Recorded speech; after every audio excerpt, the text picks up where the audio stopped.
하나님의 이야기가 우리 인생에 더 풍성해지면 좋겠습니다. 오랫동안 교회는 세상과 따로 분리돼서 주일만 이렇게 따로 떼어놓고 주일날 교회에서 예배만 드리면 되는 걸로 그렇게 착각하며 살아왔습니다. 그렇지 않죠? 하나님은 온 우주의 하나님이시고 그리고 모든 삶의 하나님이십니다. 아멘. 모든 삶의 주인이시고 그래서 그 삶의 자리에서 모든 것을 통해 말씀하실 수 있고 우리는 귀를 기울여 이웃을 통해 또 약한 누구 어린아이를 통해 또 사물을 통해 모든 삶의 이야기를 통해 나에게 말씀하시는 주님의 음성을 들을 수 있습니다. 주님께서 우리에게 은혜를 베푸셔서 그 음성을 들을 수 있도록 도와주시기를 기도합니다. 오늘도 말씀을 나눌 텐데 성경을 통해 주시는 그 말씀을 듣기 원해요. 그리고 나는 이 모든 말씀이 다 내게 새겨지지 않을 수도 있습니다. 그러나 주님께서 우리가 듣고자 하는 마음으로 들으면 작은 한 절이라도 마음에 새겨주실 줄 믿습니다. 그래서 그 음성 내게 듣게 하심 다 지금 생각하는 수준이나 아니면 삶의 환경이 다르기 때문에 똑같이 들을 수가 없어요. 하나님은 각자 자기에게 필요한 음성을 주실 수 있습니다. 다만 내가 듣고자 할 때 그래서 주님의 음성이 들려지는 시간 되면 좋겠습니다.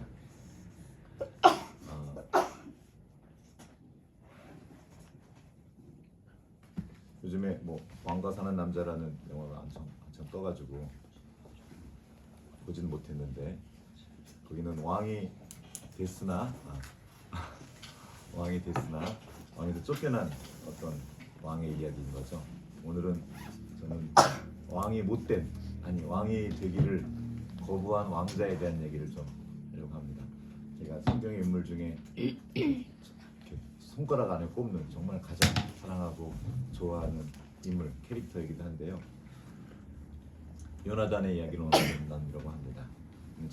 저희는 같이 성경을 읽고 있어요. 그래서 쭉 같이 성경 통독을 하고 있는데 지난주에 사무엘 상을 같이 읽었고 거기에 사무엘이 나오고 사울이 나오고 또 그의 아들 요나단이 나오고 그리고 이제 다윗이 등장해서 그 사무엘 이스라엘의 역사 왕정이 시작되는 그 과정을 우리가 지금 함께 봤습니다.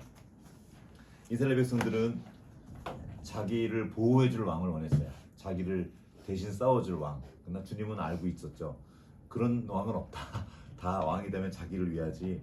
그 경고를 다 했어요. 너희들이 얼마나 그게 힘든지 그리고 사실은 니네가 나를 버리려고 하는 거야. 이런 것까지 다 사무엘을 통해 말씀하셨지만 이스라엘 백성들은 아유 죄송합니다 하면서 결국은 왕을 달라 그래요. 하나님이 알았다. 그래서 왕을 주시죠. 세워주셔요. 그때 처음으로 세워주셨던 왕이 우리가 잘 아는 사울입니다. 사울은 아주 괜찮은 사람이었던 것 같아요. 되게 겸손했고 부모님의 마음을 살필 수 있고 또 귀한 것을 여길 줄 알았던 사람이에요. 그리고 왕 되라고 세우니까 아우 저 못해 하고 숨어 있었던 그렇게 자신을 드러내지 않는 사람이었어요. 그리고 실제로도 그가 왕이 되었을 때 교만 떨지 않고 전쟁도 잘 수행하고 일들을 잘 했습니다. 나중에 사무엘이 평가하죠. 당신이 스스로 작게 여길 때 하나님이 당신을 왕으로 세웠다 이렇게 말씀하세요. 이걸 보면 하나님의 기준을 좀 볼 수 있겠죠. 내가 스스로 나를 높이는 게 아니라 아유 나는 작습니다 이렇게 작게 여길 때 하나님은 우리를 왕으로 높이신다는 거. 우리가 겸손할 때 이게 하나님 나라의 법칙이에요. 그 시작이 참 좋았습니다. 그런데 왕이 된 이후에 점점 이상해지더니 나중에는 모든 사람을 힘들게 하는 폭군으로 변화버립니다. 정말 모든 사람이에요. 그와 관련된 사람들은 다 힘들어져요. 왜 그렇게 됐을까요? 사울은 왜 그렇게 망하게 됐을까?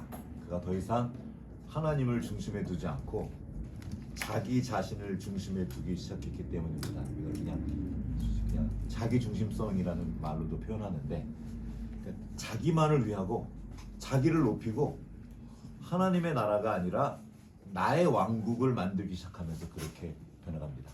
하나님이 지금 모세, 여호수아, 사무엘 계속 쭉 이어가면서 제사장 나라를 세워가셨어요. 이 제사장 나라는 하나님이 왕이 되시고 제사장을 통해서 모든 백성을 위하는 나라로 지금 세워가시는 거거든요. 그리고 그 제사장 나라의 첫 번째 왕으로 사울을 세우셨고 사울은 당연히 그걸 인식을 하나님 나라에 내가 왕이구나. 하나님의 마음을 계속 헤아려야 되는데 어느 순간 이 사람이 바뀌기 시작해요. 그래 그 나라가 주님의 나라가 아니고 내 나라가 돼요. 내 백성 이렇게 가요. 여기서 말하는 내 백성은 내 백성을 위하려고 할 때 내 백성이 아니고 이거 내 거야 할 때 그 내로 그 내를 사용합니다. 그리고 점점 자기를 위하기 시작해요. 예전에 그 출애굽기에서 우상을 만들 때 우상을 말하는 표현이 이거입니다. 자기를 위하여 우상을 만드는 것. 스스로 내 배를 채우기에 뭔가 하는 그 일을 그게 우상으로 연결되기 아주 쉽거든요. 그가 이렇게 말합니다. 사무엘상 15장을 보면 이렇게 나와요. 사울이 갈멜에 이르러 자기를 위하여 기념비를 세우고 자기를 15장 13절인데 한번 찾아볼까요? 사무엘상 15장 13절. 저기 보면 12절에서 이렇게 나온 거예요. 자기를 위하여 기념비를 세우고 갔어요. 근데 13절에 이렇게 말합니다. 사무엘이 사울에게 이른즉 시작. 사무엘이 사울에게 이른즉 사울이 그에게 이르되 오늘 당신은 여호와께 복을 받으소서 내가 여호와의 명령을 행하였나이다 하니. 네. 어떤 배경이냐면 지금 사무엘이 사울에게 아말렉을 친 다음에 싹 다 죽여라. 짐승도 남기지 말고. 그런 뒤에 지금 그랬는데 이 사울은 좋은 것만 남기고 전체를 진멸하지 않은 거, 순종하지 않은 거죠. 그리고 나서는 이겼다고 자기를 위한 기념비를 세우고 난 뒤였어요. 그러니까 사실상 하나님의 명령을 듣지 않은 건데 뭐라고 스스로 평가하냐면 이렇게 봐요. 제가 여호와의 명령을 행하였나이다 이렇게 말해요. 하긴 했죠. 죽이긴 죽였죠. 나쁜 것만.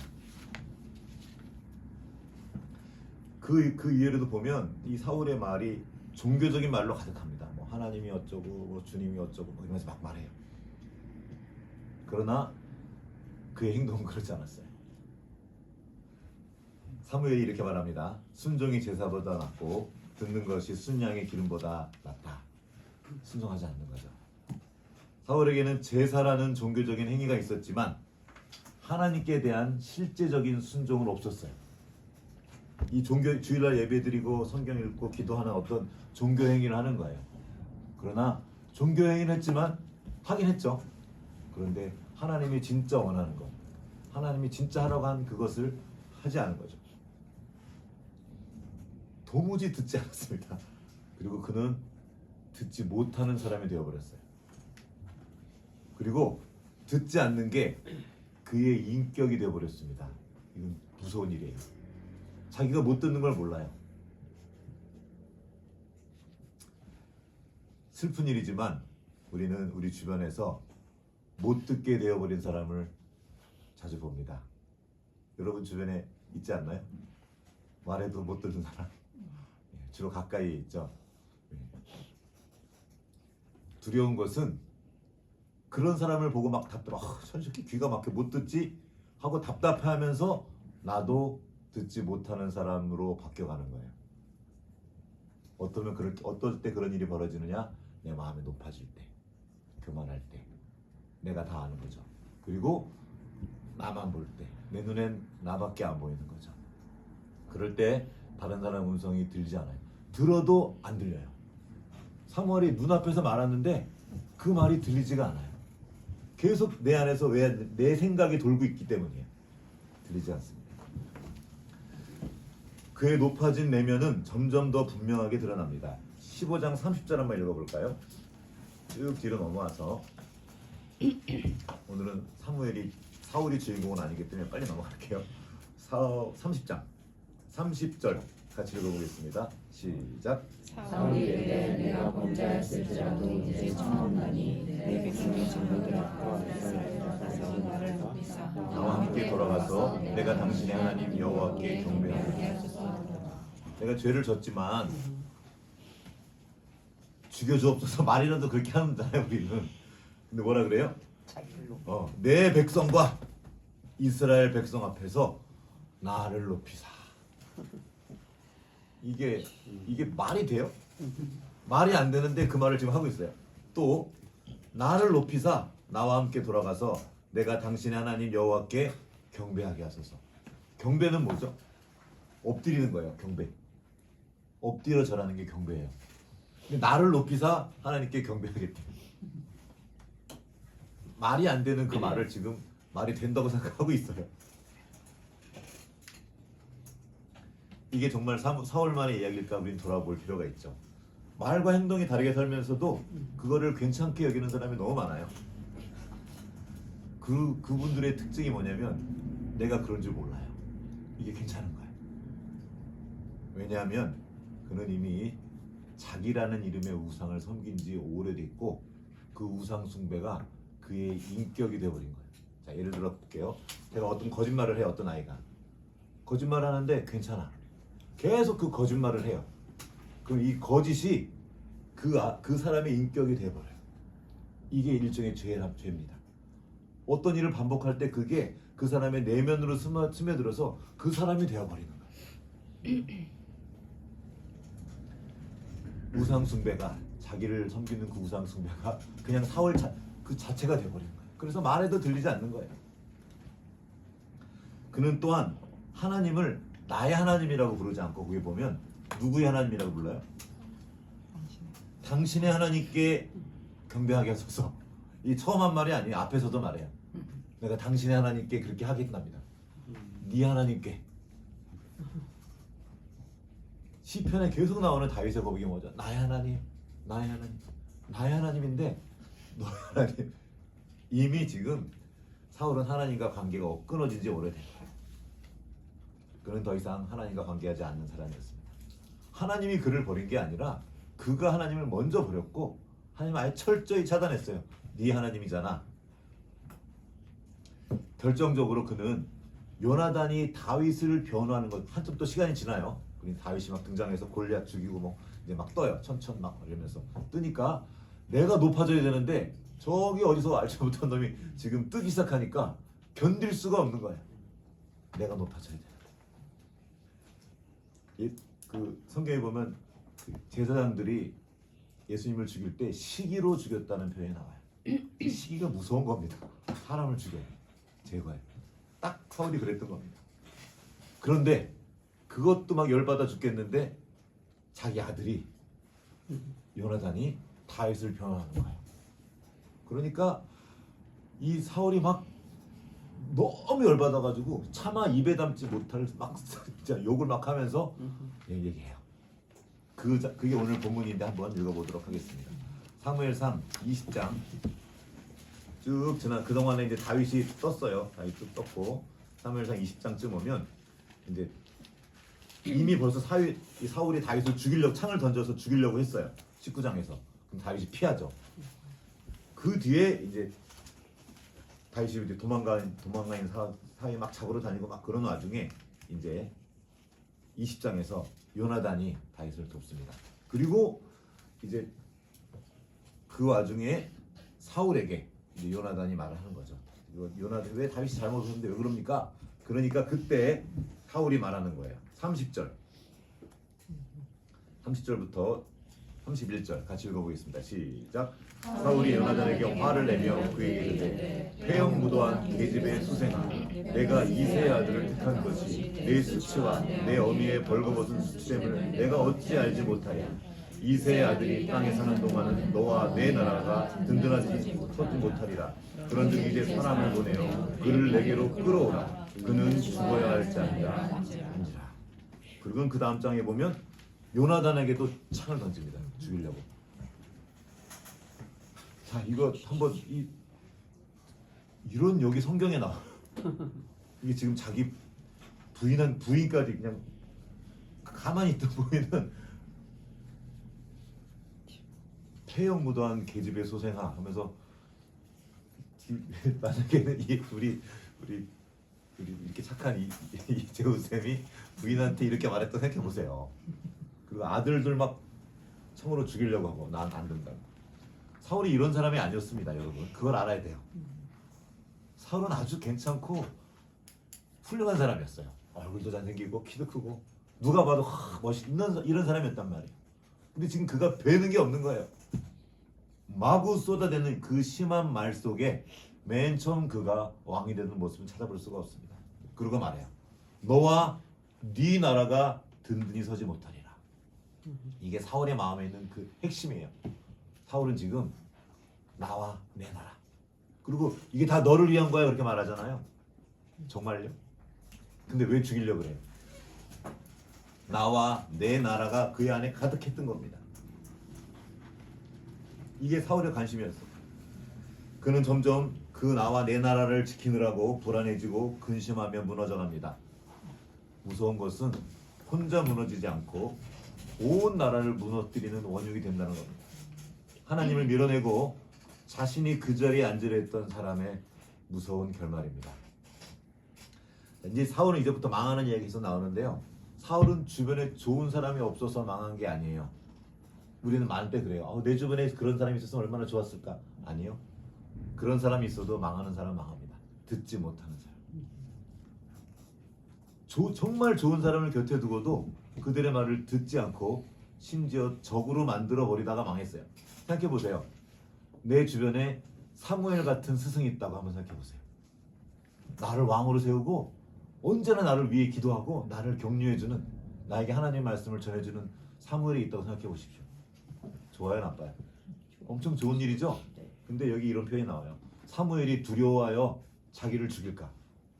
이게 지금 사울이 사무엘도 죽이려고 그랬던 거예요. 자기의 나라를 돕자. 내 나라. 이 사무엘은 하나님의 나라를 위한 사람이잖아요.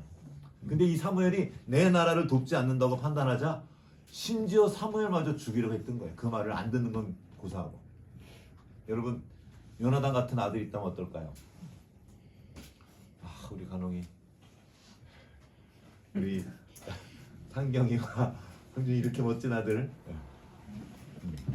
이렇게 저는 이 정말 훌륭한 아들, 정말 용감하고 아버지에게 정말 충성되고 지혜로운 그런 요나단이에요.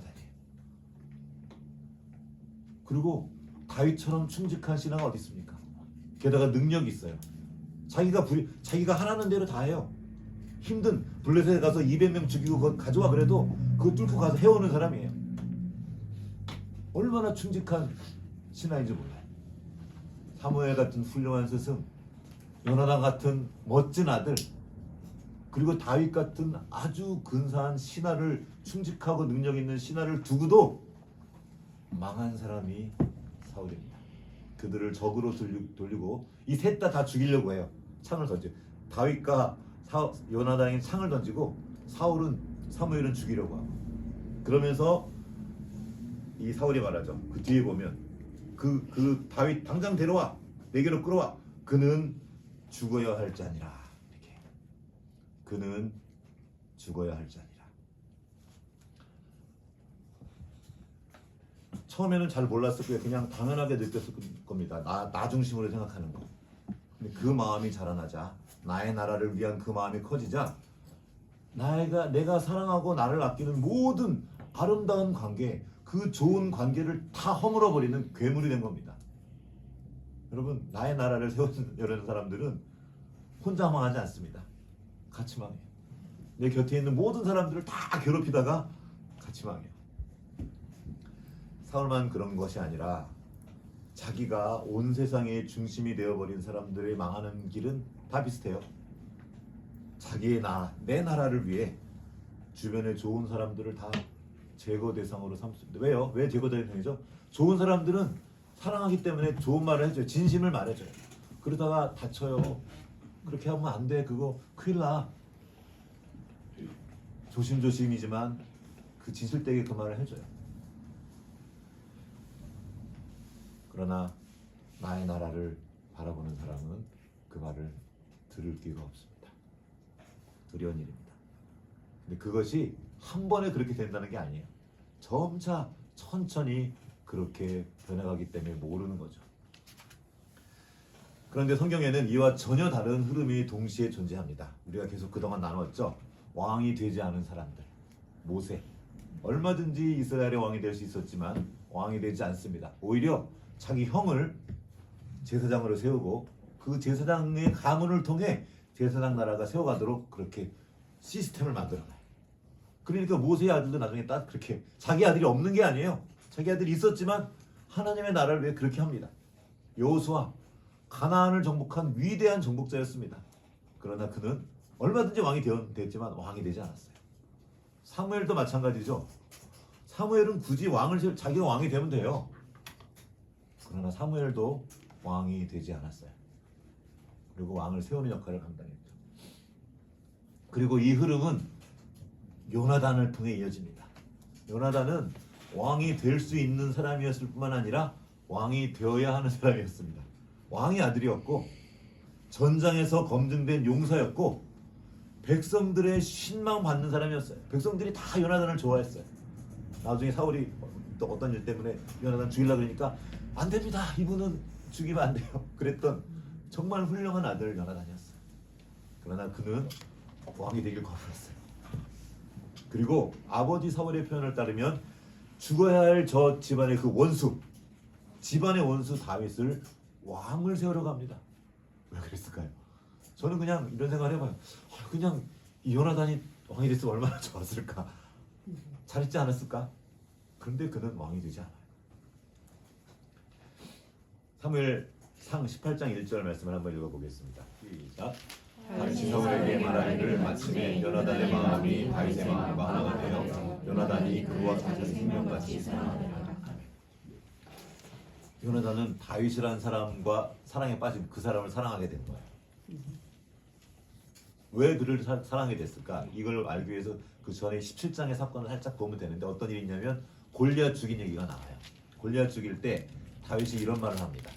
너는 칼과 창과 단창으로 내게 나오거니와 나는 만군의 여호와의 이름 곧 내가 모욕하는 이스라엘 군대의 하나님의 이름으로 나아가노라. 요나단은 다윗이 하나님과 하나님 나라의 명예를 소중히 여기는 사람인 것을 보았습니다. 그리고 그 과정을 통해서 하나님 앞에 선 그 다윗의 진실함을 보았습니다. 사울의 눈에는 보이지 않았던 것이 요나단의 눈에는 보였던 거예요. 왜요? 요나단은 하나님을 경외하는 사람이었어요. 이게 좀 긴 이야기라서 다 할 수는 없지만 사무엘상 14장에 요나단이 얼마나 하나님을 의지하고 하나님을 신뢰함으로 그 경계를 넘어서 뚫고 나가서 용기 있게 행동한 얘기가 나와요. 자기 그 수하 이게 무기 든 사람하고 같이 다 두려워 떨고 있을 때 들어가가지고 적진을 막 해집고 와요. 멋진 너무나 훌륭한 요나단의 얘기가 용기 있는 사람이었어요. 하나님을 사랑하는 사람이었습니다. 그의 눈에 다윗이 들어온 거예요. 그리고 저 사람이구나. 저 사람이 하나님 나라를 세워갈 사람인 것을 보게 된 거죠. 그리고는 그를 자기의 생명처럼 사랑했습니다. 생명보다 더 사랑한 거예요. 그리고 다윗은 그 이후에 그가 하나님의 사람인 것을 증명합니다. 그 대표적인 것 중에 하나가 사울을 살려준 거예요. 사울이 다윗을 죽이려고 엄청 쫓아다니는데 그냥 탁 찔러 죽이기만 하면 되는데 안 죽이고 나와요. 왜? 그 이유가 되게 진짜 황당합니다. 하나님이 기름 부어 세운 왕이기 때문에 죽이지 않은 거예요. 이 다윗의 가장 중요한 것은 하나님이었던 거예요. 하나님의 명예, 하나님의 이름. 나의 원수가 내 앞에 있는데 얘가 지금 나를 죽이러 왔는데 탁 찔러 죽이면 그냥 끝나는 건데 그걸 안 하는 거예요. 요나단은 바로 그걸 본 겁니다. 다윗의 실력이나 그의 인격을 넘어서 다윗 안에서 이루어지고 있는 그 하나님 나라를 본 거예요. 그리고 그에게 자기 인생을 겁니다. 그의 아버지 사울은 나와 내 나라를 붙잡았고 요나단은 하나님의 나라를 선택했습니다. 사울은 자기를 높이려 했고 요나단은 다윗보다 한 사람들이 이제 착자들마다 다 의견이 다르네. 한 10살쯤 어렸대요 다윗이. 완전 어린 동생이었답니다. 나중에 다윗이 애가를 부르면서 나의 형 요나단이 이렇게 노래하거든요. 한참 어린 동생이었던 거예요. 그 밑으로 들어가는 거예요. 네가 왕이다. 이 사울과 요나단은 그냥 성격이 다른 게 아니고 다른 나라에 속했던 거예요. 나의 나라, 하나님의 나라. 그렇다면 저라면 요나단이라면 다윗한테 딱 가겠다. 아예 그냥 정의롭게 악한 아버지를 거역하고 새로운 나라를 세울 수도 있잖아요. 근데 그렇게 하지 않습니다. 요나단은 다윗을 보내지만 다윗을 따라 나서진 않습니다. 그리고 그 악한 왕, 자기를 죽이려고 했던 그 아버지 곁에 남아요. 왜요? 어쩌면 죽일 기회가 있었지만 사울을 죽이지 않은 다윗과 같은 이유였을 것입니다. 그는 하나님이 세운 왕이었어요. 어찌됐든 간에 자라가 못하건. 그리고 공경하라고 말씀하신 내 아버지였던 거예요. 그런 아버지를 떠날 수 없었어요. 알지만 끝까지 그의 곁을 지키다가 마지막 전투에서 같은 날 전사합니다. 31장 2절 한번 볼게요. 어제 엊그제 밤에 읽었던 사무엘이 끝나는 구절인데 사무엘상 31장 2절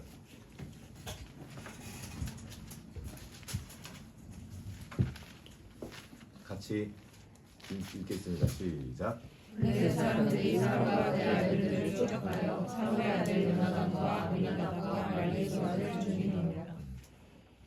저는 이거 지금 무너지는 마음이 무너지는 장면. 그 훌륭하고 아름다운 사람 요나단이 이렇게 허무하게 죽다니 너무 속상하고 화나고 이 아름다운 사람 하나님을 위한 사람이 왜 이렇게 죽음을 맞이해야 되는지 이해가 되지 않습니다.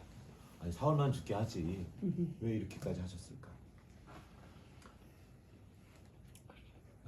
이런 비슷한 감정이 일어나는 장면이 신약에도 있어요. 물론 여러 사람이 죽어가지만 저에게 특별히 이렇게 연결된 분이 바로 세례 요한입니다. 세례 요한도 정말 허무하게 죽어요. 하나님 나라를 선포했던 사람인데 그가 했던 일 중에 하나가 헤롯이 잘못한 걸 또 말해요. 헤롯에 가서 왕한테 너 이 형의 부인 데려다 그렇게 하면 안 되지. 그게 이제 살롬의 이야기인데 그 헤로디아의 딸, 그 딸이 막 헤롯한테 춤추고 나니까 앞에서 헤롯이 그래 내가 너 이 나라의 반이라도 줄게. 그러니까 그 춤춘 애가 와서 꼬맹이가 와서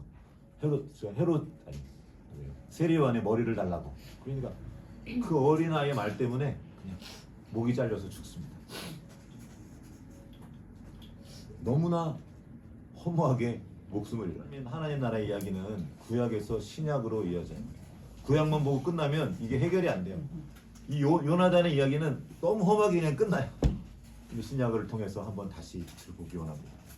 구약엔 다윗이 있다면 신약에는 다윗의 자손으로 오신 예수님이 계시죠. 요나단이 다윗의 길을 예비하고 준비했다면 신약에선 세례 요한이 먼저 와서 예수님이 오실 길을 준비합니다.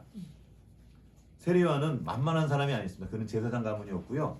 그 당시 수많은 사람들이 따르는 지도자였어요. 일장이었어요. 일장. 다윗처럼 그때 당시 모든 사람들이 따라 나왔고 종교지도자들이 엄청 이 사람을 시기했어요. 그는 얼마든지 역사의 중심에 설 수 있는 사람이었습니다.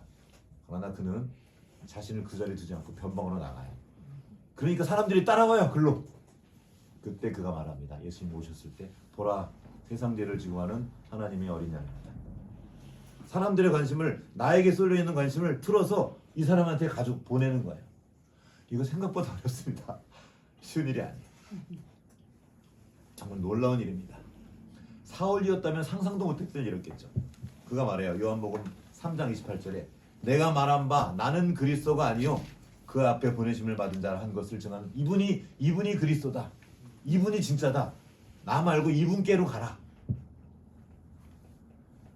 요한복음 3장 29절 말씀 같이 한번 읽어보겠습니다.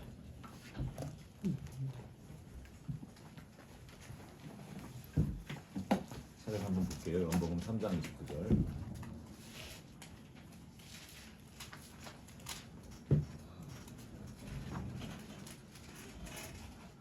29절. 같이 시작. 신부를 취하는 자는 신랑이나 신랑의 모든 친구가 크게 기뻐하니 나는 이러한 기쁨으로 충만하였노라. 자, 신랑 옆에 선 사람을 뭐라고 부르는지 알아요? 들러리? 들러리. 난 지금 들러리예요. 여기 신랑이 있고. 근데 좋아요, 나빠요? 엄청 좋은 거예요. 왜? 기뻐해야지. 내가 좋아하는 친구가 지금 장가를 가고 있어. 너무 좋아. 너무 신랑보다 더 좋은 것 같아요. 내가 정말 사랑하고 좋아하는 친구일 경우. 그러면 들러리도 기쁜 거예요. 그래, 이 들러리는 보통 우리가 어떤 때 좋을 때 써요, 나쁠 때 써요? 나쁠 때 내가 네 들러리냐? 나보고 들러리나 서라고? 엄청 싫어하는 말이에요. 들러리가 되기를 좋아하는 사람은 별로 없습니다. 만약 정말 좋아한다면 내가 정말 좋아하는 친구일 경우 우리는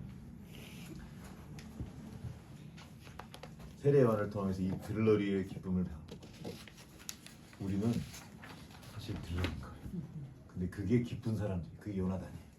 그게 세례요한이고. 누가 주인공인 거예요? 예수님이 주인공. 근데 우리는 수많은 때 예수님이 주인공이라고 말하면서 예수님께 예배한다고 하면서 내가 주인공 되기를 좋아해요. 예배라는 틀 안에서도 그런 일이 얼마든지 이룰 수 있습니다. 막 스타 목사님들, 강사님들, 뭐 예배 인도자들 막 많아요. 우리는 그분들의 넘어지는 뒷이야기를 계속 보고 있죠. 가슴 아프게. 그가 말합니다. 30절 말씀 같이 읽게요. 시작. 그는 흥하여야 하겠고 노래를 하나 만들었는데 제가 옛날에 그는 흥하여야 하겠고 나는 쇠하여야 하리라 하고 노래하면서도 내가 이렇게 나는 이런 노래를 만든 사람이야. 그게 가능한 게 우리 인간입니다. 주님을 높이 나아가면서도 그 짧은 틈에 싹 내 얼굴을 들이밀고 역시 나야 이렇게 하는 것이 우리예요. 어떻게 이런 고백이 가능할까요? 그는 내가 누군지 알았어요. 그리고 하나님 나라가 무엇인지 그 나라가 얼마나 소중하고 아름다운지 그리고 그 나라를 만들어가는 그 거대하고 아름다운 이야기 속에 내가 있는 게 너무 좋은 거예요. 그 자체로 너무 행복한 거예요. 회개하라 천국이 가까이 왔느니라. 누가 한 말이게요? 예수님이 하신 말이지만 예수님보다 먼저 세례요한 말이 한 말이에요. 이거 굳이 만약에 이게 저작권이 있다면 이거 누구한테 가야 돼요? 세례요한 거예요. 이거 전매 특허. 그 회개하라 천국이 이 말 듣고 사람들이 몰려온 거예요. 저 사람 뭐야? 이러고 온 거예요. 원조예요, 원조. 그런데 예수님이 그 말을 하고 다니는 거예요. 어떻게 이거? 이거 내 말을 하고 있네. 내가 썼는데 이하순이 작곡한 곡인데 제가 어느 날 내 곡인 것처럼 막 내 건처럼 하고 막 노래하고 다니는 거예요. 그러면 신고해야 돼. 네, 이거 저작권 침해란 말이에요. 그런데 나한테 허락도 안 받고 그러지 않고 제자들한테 저분에게로 가. 그분이 오실 그분이야라고 말을 하는 거예요. 하나님 나라를 본 자의 고백입니다. 하나님 나라의 관점에서 그분을 보고 나를 보는 거예요. 이것이 바로 요나단이 다윗에게 한 말이고 고백이고 그의 삶입니다. 자기 삶 전체와 자기 생명을 부어서 다윗의 길을 준비했던 것처럼 세례요한도 자기 모든 것을 던져서 예수님의 오심을 준비했습니다. 그리고 그 역할을 다하자 헤로데에 의해서 폭군에 의해서 목이 잘려 죽었습니다. 너무 허망하죠. 그렇게 요나단도 죽고 세례요한도 죽습니다. 인간의 눈으로 보면 너무나 허무한 얘기예요. 너무 속상하고 화나고. 그러나 그들이 생명을 다해 준비한 그 길로 예수님이 오십니다. 그리고 예수님 자신도 십자가를 향해 달려가셔서 죽으십니다. 그리고 우리에게 보여주시는 거죠. 그 앞에 죽었던 모든 사람들의 죽음이 그렇게 헛되게 끝나지 않은 죽이는 것을 친히 보여주십니다. 그것이 바로 예수님의 부활입니다. 여기 계시지 않고 살았느니라. 우리는 그 부활을 믿는 사람입니다. 주님의 십자가와 부활이 우리를 살게 했고 우리를 새롭게 했으며 자기의 나라를 따라서 자기 욕망을 따라서 자기 욕심을 따라서 망하는 길로 내려가는 우리를 건지셔서 그 아름다운 하나님 나라의 한 부분으로 그 나라의 사역자로 살도록 도와주신 걸 믿는 사람들입니다. 그런 부활을 믿는 우리는 어떻게 살아야 합니까? 부활 신앙은 단지 죽음 이후를 위한 신앙이 아닙니다. 오늘 지금 현재 우리의 삶의 방향을 바꾸는 능력입니다. 부활을 믿는 사람은 더 이상 나의 나라를 위해 살지 않습니다. 하나님의 나라를 세우고 살아갑니다. 그럼 하나님 나라의 방식은 뭔가요? 예수님이 보여주신 겁니다. 그건 바로 섬김의 삶입니다. 예수님은 가장 높은 분이셨지만 가장 낮은 자리에 오셨고 자기의 생명을 내어주기까지 섬기셨습니다. 그리고 그분의 생명으로 살아가는 모든 사람들을 그 길로 인도하셔요. 좁은 길이죠. 그러나 생명의 길입니다. 죽는 것처럼 꼭 죽는 것처럼 보이는데 나도 살고 모두가 사는 길이에요. 그게 하늘의 별이 땅에 떨어져 죽으면 죽지 않으면 하늘 그대로 있고 죽으면 많은 열매를 맺느니라의 내용입니다. 섬김의 삶을 위해서 반드시 필요한 것이 이웃입니다. 혼자 섬길 수 없어요. 하나님 나라는 혼자 이루어진 나라가 아니라 함께 살아가는 나라입니다. 그러나 우리는 아주 쉽게 자기 자신에게 갇혀요. 내 생각과 내 감정, 내 상처, 내 억울함. 난 들러리가 아닌데. 하나님의 나라를 보지 못했기 때문입니다. 부활하신 주님의 생명은 자기 자신만을 향해 있던 우리의 시선을 바꾸어 하나님의 나라를 보게 합니다. 하나님의 나라를 본다는 걸 조금 쉽게 말하면 내 이웃을 보는 거예요. 내 약한 사람들을 보는 거예요. 내가 만나는 그 사람들을 보는 겁니다.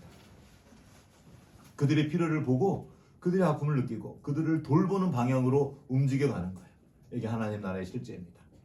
사울은 자기 자신과 자기의 나라를 붙들었지만 요나단과 세리요한은 하나님의 나라를 붙들었습니다. 나는 쇠해야 하리라. 그리고 그분은 흥해야 하리라. 주님이 흥해야 된다는 거죠. 나는 감추어지고 주님이 높임 받으시는 거예요. 예수님은 십자가와 부활로 그 하나님 나라의 길을 완성하셨습니다. 그리고 그 생명이 우리에게 있어요. 우리는 나를 세우는 사람들이 아니고 하나님 나라를 세우는 사람으로 부름 받은 거예요.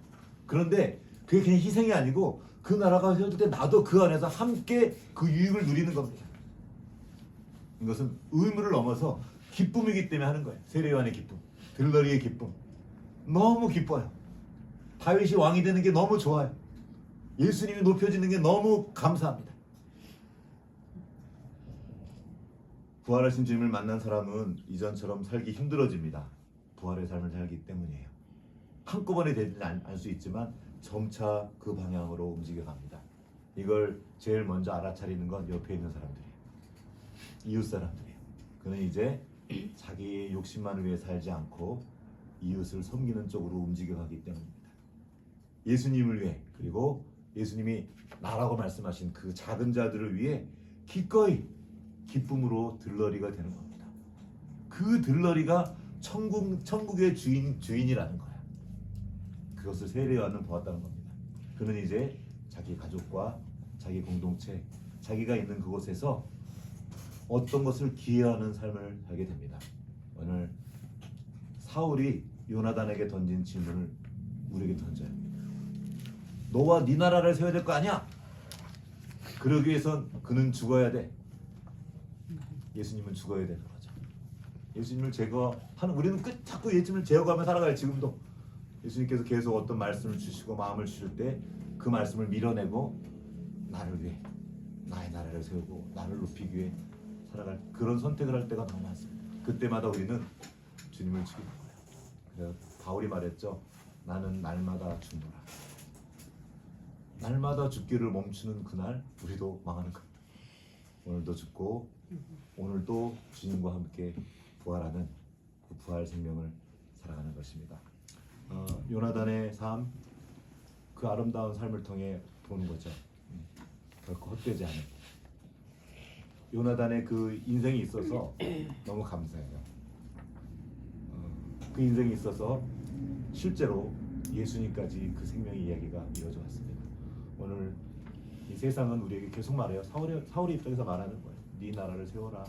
그러기 위해 너에게 말씀을 주시는, 그리고 그 예수님을 계속 제거하라고 말합니다. 나중에 실제로 헤롯은 예수님을 죽이려고 하죠. 이 나의 나라, 나도 망하게 하고 주변에 사랑하는 모든 사람을 망하게 하는 내 나라가 아니라 나도 살고 내가 사랑하는 모든 사람들이 함께 살아가게 하는 그 하나님의 나라를 살아가며 그 위에 발견되는 우리 모두가 되면 좋겠습니다. 같이 기도하겠습니다. 나는 왕은 아닌데요. 뭐 사울 같진 않아요. 이렇게 생각할 수 있어요. 이렇게 큰 것이 아니라 내 삶의 자리에서 내가 주인 돼서 내 마음대로 내 기분을 상하게 하는 사람을 함부로 말하고 분노하고 심지어 제거하려 하고, 그 일은 정치권에서만 일어난 일이 아니고 우리 삶의 자리에서 수도 없이 일어나는 일입니다. 특별히 나보다 약한 사람, 우리는 민주주의 시대를 살고 있습니다. 모두가 주인이 시대죠. 그래서 더 인식하기 어려울 수 있습니다. 주님이 우리의 왕이 되실 때 내가 살아납니다. 주님이 우리의 왕이 되실 때 내 주변 사람도 살아납니다. 주님이 주인이시고 왕인 그 하나님의 나라,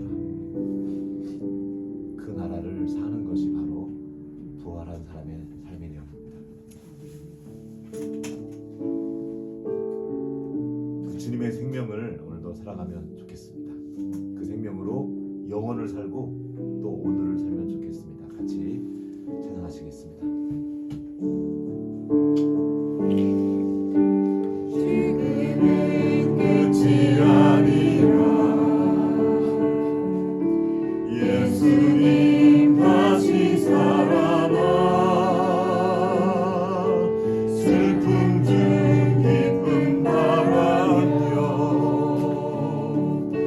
절망 속 희망 노래해 부활은 봄이 오는 것 부활은 봄이 오는 것 인생의 겨울 지나서 새날을 시작하는 것 영혼을 살아가는 것 오늘을 살아있는 것 오늘을 살아있는 것 부활은 봄이 오는 것 부활은 봄이 오는 것 내가 나의 나라를 세우려고 할 때 주변에서 사망의 일들이 계속 일어납니다. 미워하고 억압하고 눌러버리고 두려움을 주고 그러나 내가 그 주님의 생명을 살아날 때 봄이 옵니다. 얼어붙었던 마음들이 녹아지고 죽어있던 모든 생명들이 살아납니다. 나는 과연 부활의 삶을 살고 있는가 돌아보게 됩니다. 내가 있는 곳에 나로 인해서 사람들이 피어나고 있는가? 사람들이 살아나고 있는가? 아니면 내가 있는 곳에서 나로 인해서 주변에 있는 것들이 시름시름 얼어붙어 가고 있는가? 말라가고 있지 않나? 굳어지고 얼어붙어 가고 있지 않나? 돌아봅니다. 저 또한 이 설교를 하면서 두렵습니다. 저로 인해서 제 가까워 있는 사람들의 얼굴이 굳어지고 또 어려움을 처한 것을 보았고 또 지금도 진행되고 있는 일들이기 때문입니다. 그래서 다시 주님 앞에 엎드립니다. 주님, 우리를 불쌍히 여겨 주십시오.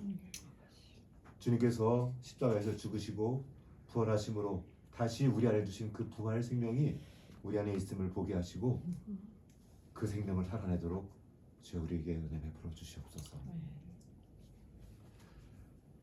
지금은 교회의 머리 되신 우리 구주 예수 그리스도의 은혜와 하나님 아버지의 크신 사랑하심과 성령의 교통하심이 이제 하나님 나라의 아름다운 가치를 보고 그 나라를 위해 자신의 생명을 내어드리고 섬김의 삶을 살았던 요나단처럼 그리고 세례요한처럼 그는 흥하여야 하겠고 나는 쇠하여야 하리라 선언하며 주님이 내 삶의 자리에서 높아지고 내 삶의 주인으로 세워지기를 원하는 여기 모인 모든 주님의 자녀들 가운데 그 나라의 사역자들 가운데 이제로부터 영원토록 함께 하셨기를 간절히 축원합니다.